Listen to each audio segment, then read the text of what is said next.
صرف ایک کام کو اللہ نے کہا جس کو میں ابھی بتاتا ہوں، تو انہیں پھر کھائی کیوں نہ پار کی؟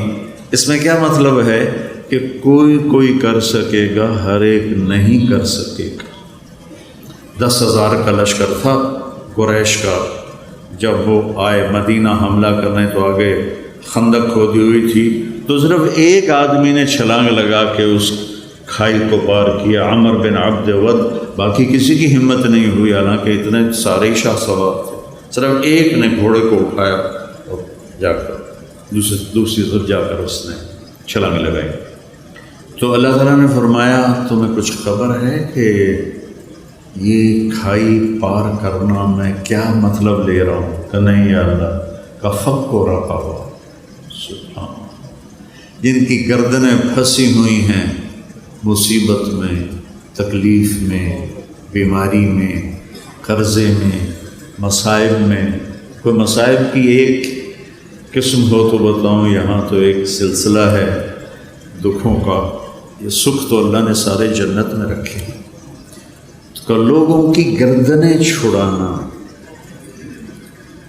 لوگوں کی گردنیں چھڑانا، فق و رقابہ، اتنا خوبصورت لفظ ہے۔ پہلے جو تھے نا غلاموں کے، ہم گئے تھے وہ تنزانیہ کے زنجبار ہماری جماعت گئی، نئی بٹ صاحب بھی ساتھ تھے، تو وہاں جہاں غلاموں کو وہ پکڑ کے لاتے تھے اور وہاں ان کو اندر قید کرتے تھے، پھر بحری جہاز آتے تھے تو ان کو بیچ کے آگے روانہ کرتے تھے۔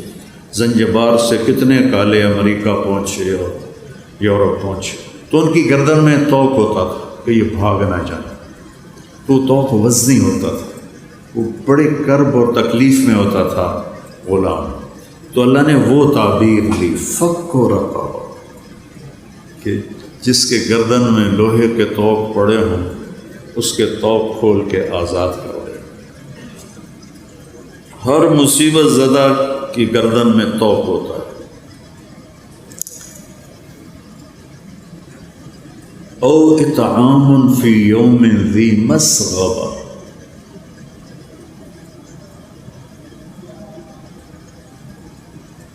یتیما ذا مقربہ، او مسکینا ذا متربہ، فی یوم ذی مسغبہ۔ صبغ کہتے ہیں اسبغ علیکم نعمہ ظاہرۃ و باطنہ۔ بارش ہوتی ہے تو ہم پورا بھیگ جاتے ہیں، اگر باہر ہوں پورا بھیگ جاتے ہیں، کہیں سے بھی ہمارا کوئی پہلو نہیں بچتا۔ تو اللہ تعالیٰ فرما رہا ہے کہ وہ آدمی جس پر بھوک بارش کی طرح چھا گئی اور کہیں سے بھی وہ نہیں نکل پا رہا اس بھوک سے، اس کو اس بھوک سے نکالنا، خاص طور پر جب وہ تیرا رشتہ دار ہو اور ہو بھی یتیم۔ رشتہ داروں میں کوئی مالدار ہو جائے تو غریب حسد کرتے ہیں اور مالدار تکبر کرتا ہے، وہ ان کے ضائع ہونے کی تمنا کرتے ہیں، وہ ان پر اپنے مال کا روب جتلاتا ہے۔ تو اللہ نے کہا ذا مقربہ، جو تیرا قریبی رشتہ دار ہے نا، قرب والا، اس کو بھوک نے بارش کی طرح ایسے گھیرے میں لے لیا ہے، نکلنے کا راستہ ہی نہیں ہے، اس کو کھانا کھلا۔ اور مسکین، فقیر اسے کہتے ہیں جس کے گھر میں ایک دن کا کھانا ہو۔ مسکین سکن سے ہے، سکن ہوتا ہے ٹھہر جانا، ٹھہر جانا۔